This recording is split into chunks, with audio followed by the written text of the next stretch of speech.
I will never forget what my father told me when I announced my engagement. He took me to the side and said, "Zoe, are you sure about marrying this man, Peter? I know you're in love with him, but I don't think he's a good match for you." "Why are you saying this, Dad? He loves me and respects me. I don't care if he's not as well off as us." "I know that, Zoe. You know, I built my riches from nothing. I would never disrespect the person who does not belong to my economic class. But Peter is a very sketchy man, and his mother is no different." "What do you mean, Dad? I don't understand." "Call it a father's instinct, so. This man doesn't love you. Yes, he showers you with affection, but always talks about how rich you are. I heard him flexing to his friends that he bagged the rich brat." Julia just laughed with him and agreed. "You must be mistaken, Dad. Peter would never say those things about me. Julia also loves me a lot. I'm sure she would scold Peter if he tried to joke like that." Sometimes I wish I had listened to my father. He didn't know what he was talking about. I was a stupid girl in love. My mother passed away 2 years before I got married. My dad was sick and wasn't long for this world. I was desperate to hold on to something that would give me the will to live. Peter and Julia became those people. My dad was a rich man. He made a series of good investments that made him very financially well off. I worked hard at my job and got a moderate salary as well. All in all, we were pretty comfortable in life. My husband Peter and his mom Julia weren't that well off. Yes, Peter did earn more than me, but he came from a very humble background. His field wasn't good enough to make him a millionaire. Peter did hold some resentment towards it. He and Julia liked sophisticated and expensive things. He often complained about not having enough money. I was always glad to help them out with the little allowance my dad gave me. I even let Peter and Julia move into my house after marriage, but neither Peter nor Julia were happy with my house. They said, "It's such a shame that you live in a small house. Your dad literally lives in a mansion. How come you bought such a small townhouse?" "I don't earn a lot, Peter. Dad lives in a mansion because he has lots of money. I'm a simple office employee earning a moderate salary. This house was difficult for me to buy as well. Dad helped me out with the down payment." "Well, if he helped you out, he should have got you a better place. I'm sure your mom had left him something to give you when you became older." "I'm not entitled to anything, Julia. Whatever my mom left behind is my dad's now. She died suddenly, so there was no will. I don't mind if I don't get anything. I'm happy with the way things are." "That's a ridiculous thing to say, Zoe. I sure would have loved to inherit a lot of money. You know what? Your dad should trade houses with us. He lives alone, so he doesn't need the space anyway, right, Mom?" "Yeah, Peter's right, Zoe. You can ask." "Absolutely not. That house is my dad's, and he deserves to live comfortably as long as he is alive." "Well, he will be alive for long now that he's sick. We can wait and compromise for a few years and see what happens. Ultimately, everything will be yours after your dad dies. You will have plenty of money to buy a big house and more." The way Julia and Peter were already making plans to spend my inheritance was super disturbing. It also didn't help that they regularly asked me to ask my dad for more money. It's not like we were hurting for cash. Peter and Julia simply wanted the millionaire life, even if they weren't one. Honestly, I was getting tired of their behavior. However, the real drama happened after my father passed away. My dad's cancer took him away from me. Pretty soon, I was devastated but got little support from Peter or Julia. They were only concerned about the date of the will reading and didn't even help with the funeral. Hell, they refused to attend the funeral because my dad was no one to them. I was heartbroken and furious at that point. My dad's words kept coming back to me. I was getting suspicious of them and started to have doubts about their intentions. I was afraid that they were really after my inheritance money. They were not allowed to be in the reading of the will. Peter and Julia said, "Why the hell are we not allowed to read the will? This is ridiculous. Lawrence was my own father-in-law." "Yes, this is ridiculous. We are family and should be present for this event. We have the right to know what Lawrence left in the will. At least my son should be allowed to be there." Your son is not in the will, Julia, so he cannot read the will. Why are you two so obsessed with inheritance? You didn't even come to the funeral. It was funny how my dad was suddenly family when it came to getting an inheritance. I was pretty annoyed at Julia and Peter. What was worse was that they started to hound me as soon as I got back from reading the will. They were not allowed to see the will. I had a hard time dealing with the grief of losing my father, but I got no words of support or sympathy from them. They simply wanted to know about my inheritance. Julia asked me, "So we have been wondering about something for a while now. How much inheritance did you receive from your parents? You must have got a lot of money. How much money did you get?" My parents unfortunately didn't leave me any money in my inheritance, so I received 0. What? You didn't get any money? But your parents were rich. They should have left you something. I don't believe that you didn't get any money. I'm sure you are lying to us. Oh, there is no way your parents didn't leave you a single penny. No, Peter.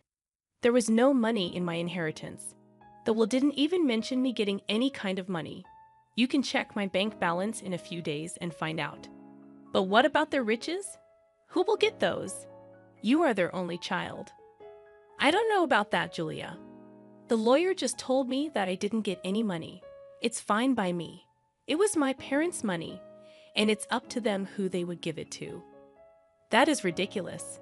You need to fight for the money. It should be yours. There is no money, Peter. They didn't have much money in the end. Whatever was left was given to charity. They have been planning this for a while now. Julia and Peter looked very pissed by what I said. I had no idea why they were being this weird about my inheritance. I almost told them the full details, but something stopped me from doing it. There was this creeping doubt in my mind that my husband and mother-in-law were up to something. I waited for them to digest the news. When Julia and Peter kept pressuring me for more information, I put my foot down. I told them firmly that I didn't get any money and even offered to show them my account in a few days. Well, a month passed and nothing showed up. In the meantime, Peter grew very restless and stopped being affectionate with me. He was always checking my account and constantly hounding me for information on my inheritance. I was starting to see where this was going. Finally, one day, I decided to put an end to it. I showed them my bank statements and said, "See, I told you that I didn't receive anything. I'm not hiding any secret inheritance money from you. Do you believe me now?" Wow, our years of hard work just went down the drain then.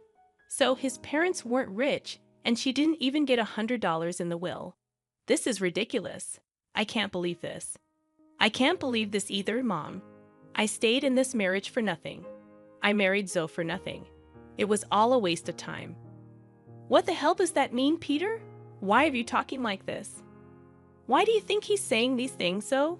Who the hell would marry you without thinking about the money? My son simply married you so that we can bank on your inheritance. Now I see that you didn't even get a penny. I can't believe I wasted 5 freaking years on a useless girl like her. I could have done so much better. I was stunned to hear them speak that way about me.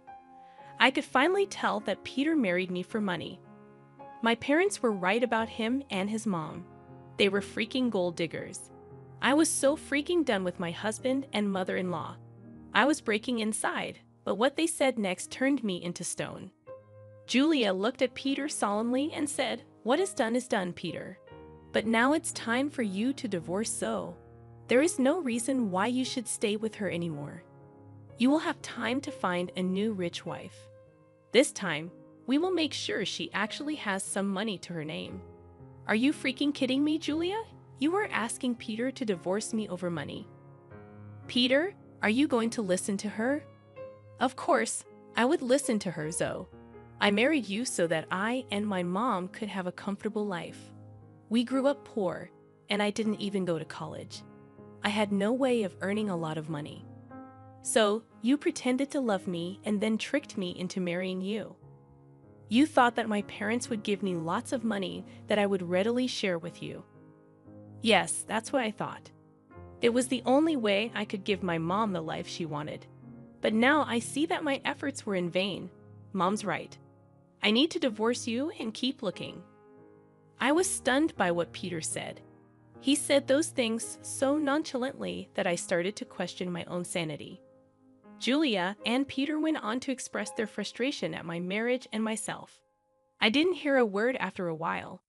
I was too busy coming to terms with what they just threw at me. Their total lack of reaction and Peter's sudden shift in behavior were both depressing and angering to me. After a point, I was so mad that I wanted to scream and throw things. However, I didn't do any of that. I calmly said, "Okay then, Peter. If a divorce is what you want, you will get it. I was never the one to say no to your demands. I might as well give in to your demand now as a last favor. So, you will agree to a mutual divorce. It'll save us both a lot of money. By the looks of it, you don't have much to go on anyway. Don't think of this as an opportunity to get alimony from my son. We will fight you tooth and nail before you give up that dream. You better preserve your lawyer fees and agree to a mutual divorce. It'll be best for you."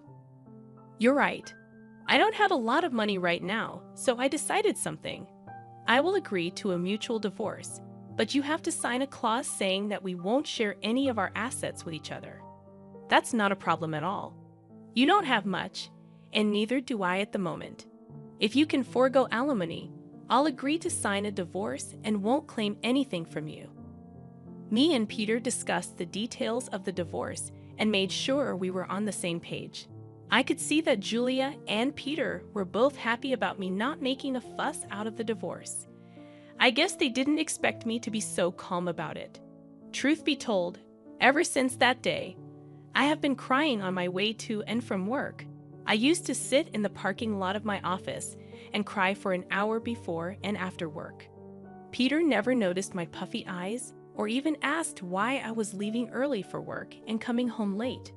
Julia didn't even bother looking at me after she discovered that I had no money. All of their behavior just made me even more determined to get out of the marriage as soon as possible. I actually had Peter and Julia move out of my house to a rented space in the neighborhood. They soon settled in while we waited for the divorce to finalize. True to his word, Peter didn't demand a share of my house. I also didn't ask for alimony. In his eyes, it was a fair deal. Well, he had no idea just how far I made things out to be. He came to know about it on the day our divorce was finalized. I went over to his new rented space to drop off my wedding and engagement ring. So, I just wanted to return these to you since the marriage only brought bad times in my life. I don't want to have any memory of it. Are you sure you want to return it? I mean, you might need the money after all. It's so funny, you know so.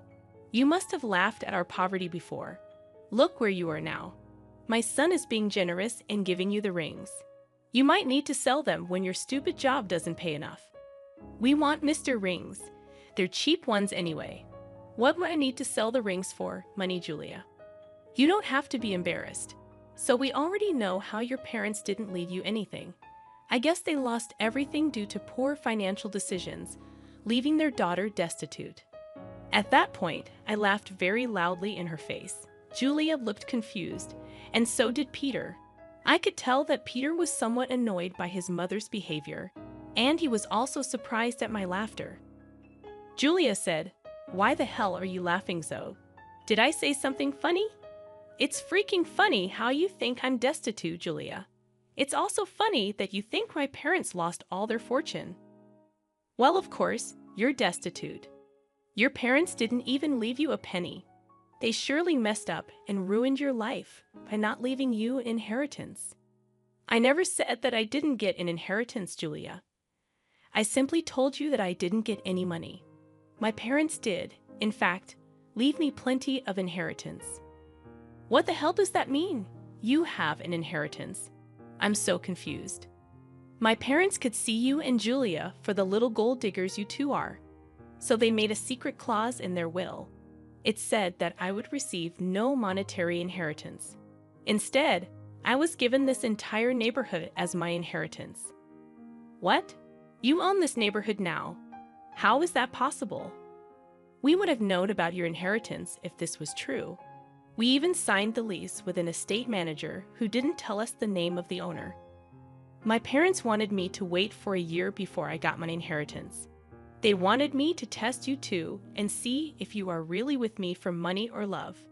Well, of course, you failed the test, and now you won't get anything from me. Also, the estate manager was appointed by my parents to take care of the property before I inherited it. They were smart people, you know.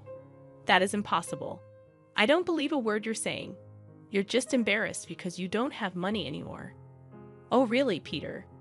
Is that what you and your mother have concluded from this? Well, why don't you call your landlord and find out from him? Don't worry, we would do that.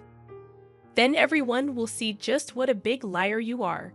Julia and Peter called their landlord and asked about what I said. Since their landlord was the estate manager, he told them everything. Julia and Peter were stunned. They looked really panicked. After cutting the call, they said, "You lied to us. You tricked us into thinking that you don't have anything, but you own the entire housing society now. How dare you trick us so? You wanted all your riches to yourself, so you tricked Peter into divorcing you and made him sign papers that he wouldn't claim anything from you." I laughed at their audacity to turn this one on me. It was finally dawning on them that they had messed up royally, and now it was time for some sweet karma. I said, "It's funny you accused me of tricking you too, Peter. You tricked me into marrying you by telling me that you love me. Julia, you helped your son in this plan, and you were the one to tell him to divorce me. If anyone here was being a scammer, it was you two. As for my inheritance, you asked me how much money I got, and I answered truthfully. This was all a misunderstanding. So, what happened is in the past. Why don't we just try again in the new light? We did spend 4 years together. It would be a shame to throw it away. So now you want me back in your life. Funny how you were desperate to start afresh with a new girl. I hear that you are already seeing someone rich. Don't worry, I'll inform her about what a snake you are." Peter and Julia started to beg me not to mess up this new relationship. Peter told me that since I wasn't ready to give him another chance, I shouldn't mess up his future. I told him to freak off. Also, I informed them that I will kick them out once the property is transferred to my name. They panicked at that and started to beg me even more. In the weeks that followed, Julia and Peter showed up at my house to beg me to forgive them. Peter and Julia already have an eviction on their record, so it is unlikely anyone would give them rent. The only reason they were staying on my property was that I asked the estate manager to allow it. I also called Peter's new victim and told her everything. She was horrified by what Peter and Julia did and broke up with him instantly. She even showed me the texts. After this fiasco, Peter and Julia beat down my daughter, called me names. I promptly called the police and had them off my property. After I got my inheritance in my name, I kicked them out very swiftly. They didn't expect me to go through with the threat. They did show up on my property again, and the police were called. The cops gave them a stern warning, and I filed for a restraining order. Turns out the entire town knew about what happened. They were essentially disowned by friends and had to leave the city to start afresh. Meanwhile, I'm enjoying my new wealth and am finally free from gold-digging leeches.